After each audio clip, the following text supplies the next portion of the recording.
杨紫不愧是能变72次的小猴子。武纪和灵犀生活在同一屋檐下，两人逐渐建立起不同的关系。作为人与自然的桥梁，在灵犀的帮助下，无忌逐渐学会融入现代社会生活，明白做人的道理，而灵犀则向无忌学习自然哲学，加入生态保护的行列，保护环境。两人互相学习，共同成长。此次灵犀在《我的毛克利男孩》中的人设和扮相，与杨紫平时的性格和穿搭，以及之前饰演的角色都截然不同，不得不惊叹我们小猴子的可塑性。这就是我们熟悉的萌妹子学霸小乌贼，这分明就是我们心目中的霸道无情女总裁啊！回顾杨紫和杨紫这几年出演的角色，杨紫不负众望，事业和演技都越来越好。她主演了几部电视剧，通过不断的积累和学习，交出了多部优秀影视作品的答卷。杨紫的演艺经历和策划为她打下了坚实的基础。这些年，杨紫也为我们呈现了很多不错的作品。看完杨紫主演的电视剧，发现她第1集和第2集的高分作品真多。在《欢乐颂》中，邱莹莹的真实表演再次赢得了观众对杨紫的认可。7.3分的高分在现代剧里已经很不错了。她主演的《白蛇传》成为口碑剧，剧中杨紫和任嘉伦都贡献了教科书般的演技，两人 CP 感十足。而且在剧中，她隐形的哭戏感染了很多观众。香蜜沉沉烬如霜自播出以来热度一路飙升，收视率一直名列前茅。杨紫凭借演技成功刷屏，热度不断，评分高达7.7。杨紫饰演的锦觅原本是一个断绝爱情的小精灵，她天真古怪，经常开玩笑。如此傻白甜的少女角色，在杨紫的炒作下气场十足，这一次成功征服了挑剔的观众。不少观众表示，杨紫成功地 hold 住了这个早年傻白甜的性格，她看起来非常令人愉悦和舒适。亲爱的，热爱的是杨紫演艺生涯的又一里程碑。在曾经被低估的 CP 组中，她将一段甜蜜欢快的爱情故事演绎得非常到位，让大家记住了这个可爱的童年。颜值和演技兼具的她，圈粉无数，发展道路也越来越好。电影中，为了塑造全新的自己，杨紫以动作戏、女星附体的形象亮相荧屏，让人佩服敢于在世的杨紫。杨紫的表现力和演技在90后演员中都是名列前茅的。杨紫这几年塑造的角色可以说是非常齐全了，无论是仇莹莹、胡香香、锦觅、白瑶瑶等，角色不重复，可塑性强，基本功扎实，演技可圈可点。其实，爱情偶像剧中的女主看似并不难，但要演好戏、讨好观众，还是很有挑战性的。精彩的影视剧接踵而来，鲜活的人物接连不断，杨紫真是一只可以72变的小猴子。杨紫可以说是陪我们一起长大的人，我们看着她从一个古灵精怪的小姑娘，逐渐磨练成一个可以驾驭任何角色的职业演员。她的演技如此扎实，颜值却从未降低过。试问各位，这样可甜可盐的妹子，谁能抗拒呢？童星出道的杨紫5岁开始演戏，1999年凭借《原来出山》正式出道。杨紫一开始没想过自己会成为演员，但是因为偶然被导演看中，才有了成为明星的机会。所以出山之后，杨紫又在古装历史情感剧《孝庄秘史》中饰演童年时期的董鄂妃一角，仿佛得到了观众的认可。直到2004年参演儿童情景喜剧《家有儿女》。就这样，杨紫饰演的小雪一夜爆红大江南北。一路走来，杨紫成功用演技征服了观众。那些光看无声动画就让人起鸡皮疙瘩的哭戏，就是最好的证明。总能给人惊喜，演技称霸影视银幕文件一路意外的声音。不知道下一个他带给我们的惊喜又会是什么呢？02，即便肖战不再出演《庆余年2》，但依旧逃不过剧集的一再炒作。近日，《庆余年2》传出了大量原班人马更换的消息。曾饰演严冰云、范思哲、庆帝、鸡腿女的原班人马将不再出演《庆余年2》。《庆余年2》词条：余年2原班人马曾经是一个高级搜索。如此反复炒作的原因何在？肖战将不再出演《庆余年2》的话题已经被该剧炒作营销了好几年。严冰云只是肖战的一个客串角色，在这部剧中的戏份并不如其他配角。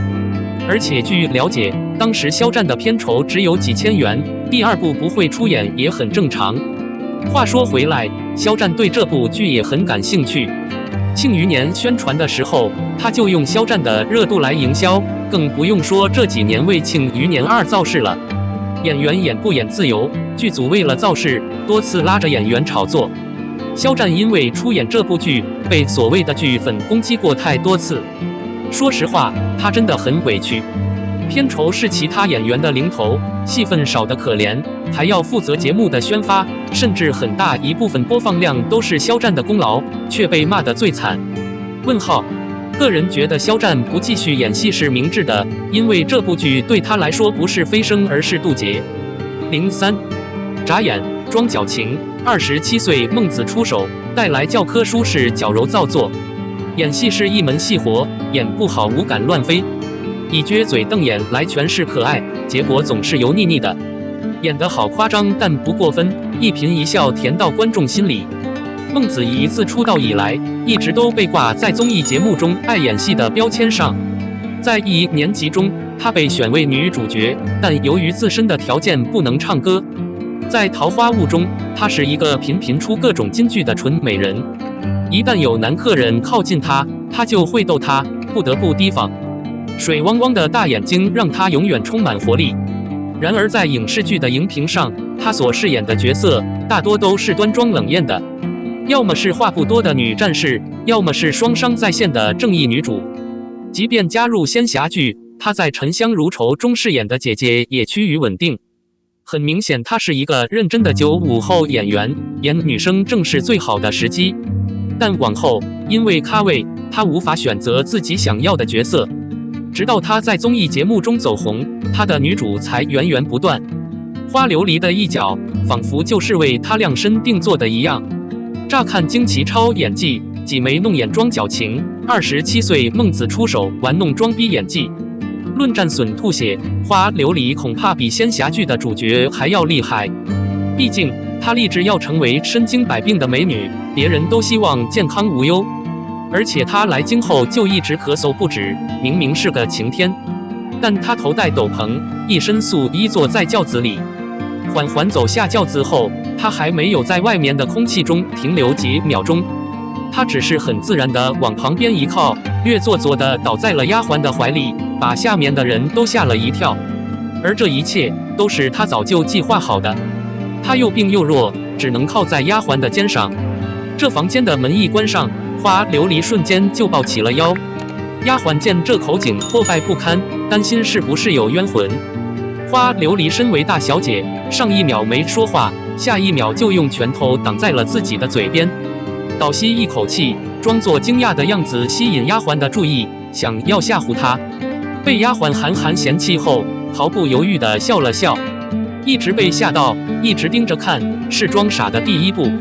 而这第二步自然是要接见了陌生人，就好像遇见了京城富家女一样。见对方还不死心，想要惩罚，花琉璃皱着眉头走上前。她微微摇头，一撇嘴角，一副难过的样子，低声说不要。一个可爱的姐姐，无形中告诉对方年龄大了，凸显出我的懵懂和年少，堪称经典绿茶操作的古装版。就算知道纪元素男主在沉思，也可能看出他是在装柔弱。开始弹奏的时候，他没有丝毫的犹豫，向前走了2步，然后稍稍吸了一口气。过了一会儿，他装哭，说自己走不动了。在别人眼里，你真的只是放松了自己的身体，看起来很糟糕。纪元素拽着一点力气都没有的他快步走，简直就是欺负人。他越眨眼，眼睛就越睁不开，效果越好。孟子不愧为琉璃选花。花琉璃是典型的双子座，装疯卖傻就是为了保护自己，和纪元素相处太搞笑了。他之所以非要扮猪八戒，是因为花琉璃是名将之女，朝中不知有多少人惧怕他，他才刚刚来到京城，有一群人准备要他的命，只要他在网上展现自己的武功和双商实力，估计他已经树敌不少。聪明如他，还不如装病娇弱。他那么弱小，别人想要加入他的行列并不容易。只是他没想到，季元素也是一个厉害的人。两人明明知道对方是个什么样的人，却还要戴着面具去演戏，在日常琐事上斗嘴斗智斗勇，庆幸敌人实锤了。那么，你们喜欢《花琉璃异事》这部剧吗？